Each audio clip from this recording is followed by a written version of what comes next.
Little Star Swanders channel ni subscribe, like, share Mariu comment చేయండి Moreno videos కోసం thanks for your support. కలియుగ రాముడు శ్రీరాముడు సీతా శ్రీరాముడు నచ్చిన వారు లైక్ చేసి జై శ్రీరామ్ అని కమెంట్ చేయండి. సబ్స్క్రైబ్ చేసుకోండి, మీకు మంచి జరుగుతుంది. థ్యాంక్స్. రాముడిగా అవతారం ఎత్తిన రామాయణం గురించి మనం తెలుసుకుందాం. ఎపిసోడ్స్ అన్నీ మీరు చూడాలి అనుకుంటే ప్లేలిస్ట్లోకి వెళ్ళి అన్ని పార్ట్స్ మీరు చూడవచ్చు. ముందుగా మనం రామాయణంలో రాముడి గురించి శ్లోకం ఒకటి ఉంటుంది, అది డైలీ మనం 3 సార్లు చదువుకుంటే మనకి మంచి జరుగుతుంది. శ్రీరామ రామ రామేతి రమే రామే మనోరమే సహస్రనామ తత్తుల్యం రామనామవరాననే. శ్రీరామ రామ రామేతి రమే రామే మనోరమే సహస్రనామ తత్తుల్యం రామనామవరాననే. శ్రీరామ రామ రామేతి రమే రామే మనోరమే సహస్రనామ తత్తుల్యం రామనామవరాననే. ఇప్పుడు రామాయణం పార్ట్ 1లోకి వెళ్దాం. ఈ ఛానల్ని ఫస్ట్ టైం చూసేవాళ్ళు ప్లీజ్ సబ్స్క్రైబ్ చేసి లైక్ చేసి షేర్ చేసి కమెంట్ చేయండి మీకు ఎలాంటి వీడియోస్ కావాలి అని. మీరు అలా చేస్తే నాకు సపోర్టివ్గా ఉంటుంది, మరిన్ని వీడియోస్ అప్లోడ్ చేయడానికి వీలుగా ఉంటుంది. Thanks for watching. Ramayanam episode 13.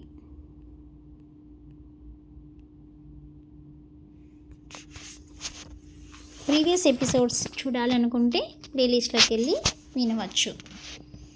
నచ్చితే మీకు ఇంట్రెస్ట్ అయితే సబ్స్క్రైబ్ చేసుకొని పక్కనే ఉన్న బెల్ ఐకాన్ని క్లిక్ చేసుకోండి.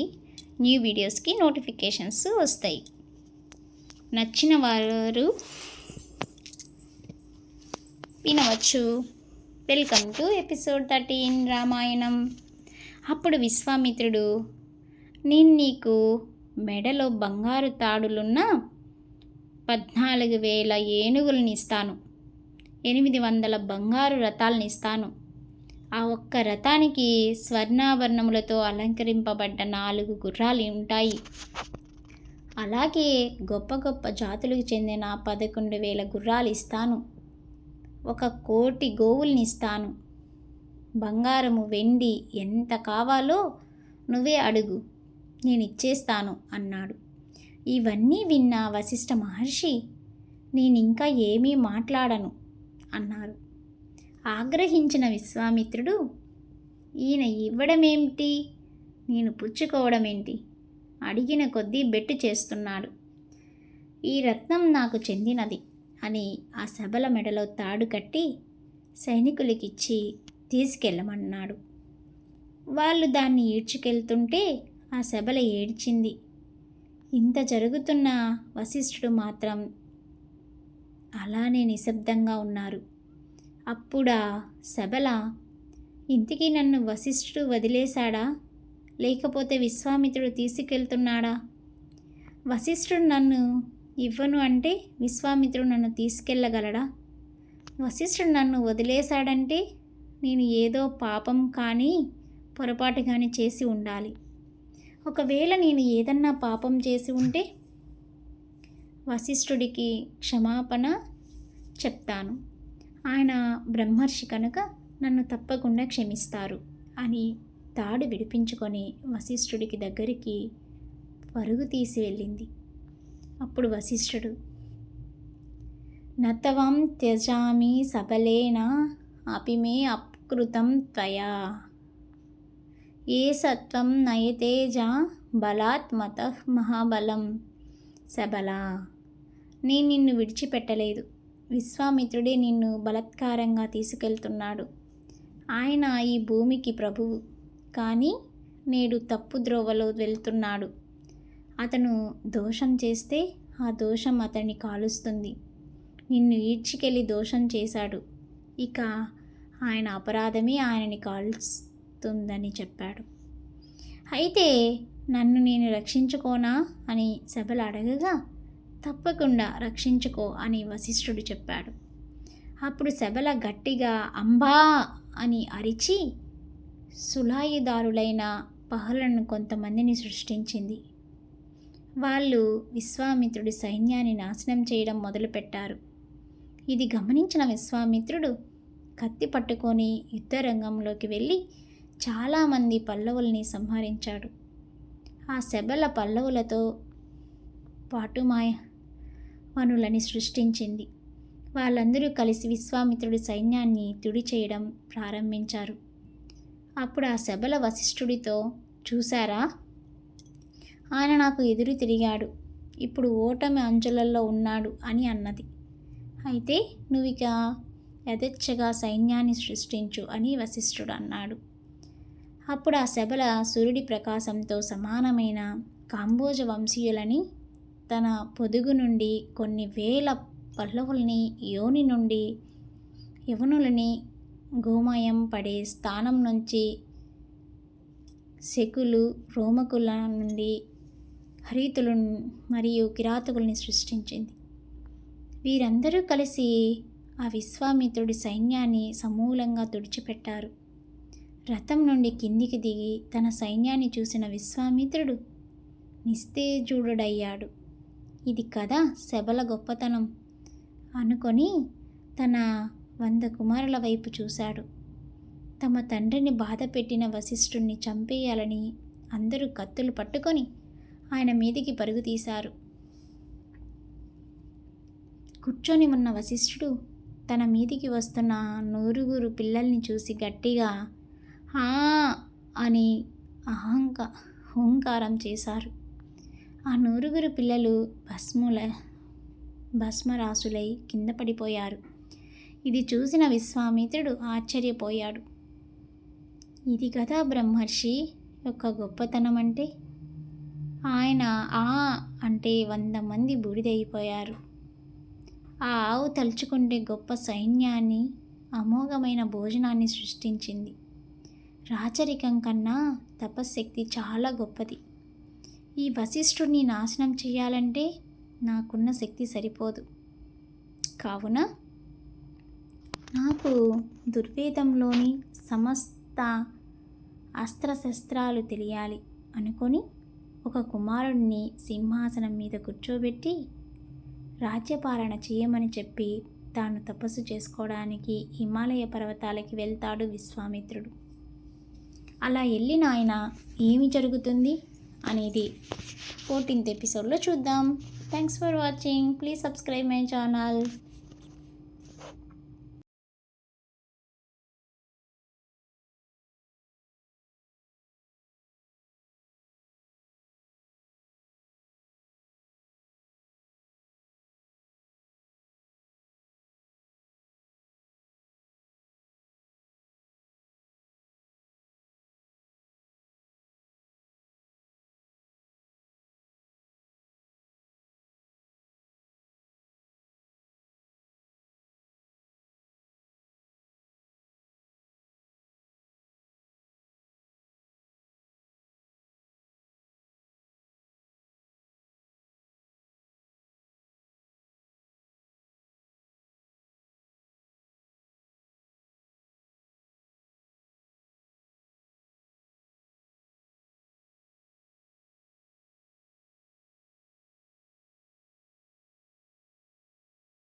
Little Stars Wonders channel ni subscribe, like, share Mario comment చేయండి Moreno videos కోసం thanks for your support.